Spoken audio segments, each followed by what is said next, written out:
just started Andor because everyone was talking about it. And immediately, it is getting me so tight about the reception of the Acolyte and its subsequent cancellation. I'm only 3 episodes in and I've not seen Rogue One. I'm gonna wait until I finish the entire series. So much potential in that Acolyte story, especially where they were hinting they were going in season 2. And so many themes of that show is reflected in Andor because Andor takes place at the height of the Empire and the Acolyte takes place at the height of the Republic. In both series, I'm seeing the beginning of a rebellion that's sparked because the people in power are complacent, using their power to over-police. Also, how could anyone say anything negative about the show when Manny Jacinto was all up in there topless? It also featured some of the best fight choreography I've seen in a Star Wars property. There were so many parallels between Andor and Quamir. Yes, one is a Sith Lord, but at the time, the Jedi were the oppressive force. And I found it so interesting to see how a group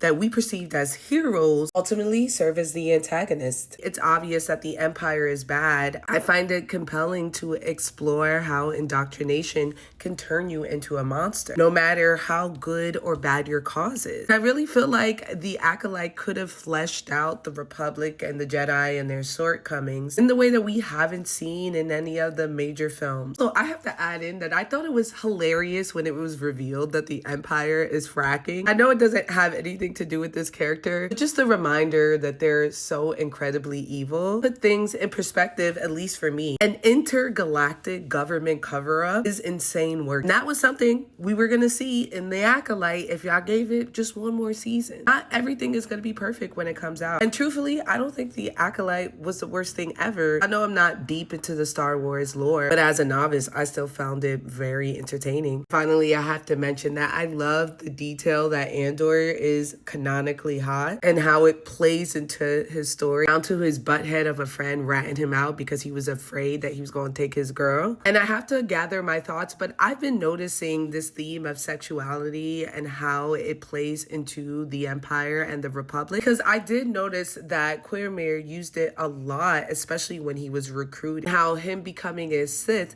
seemed to be tied to sexual liberation in a way. Especially when you add the detail that the Jedi are supposed to be chaste and absent of any type of feeling. But anyway, y'all were not lying. Andor is good. I'm only 3 episodes in. I will periodically give you my thoughts as they come.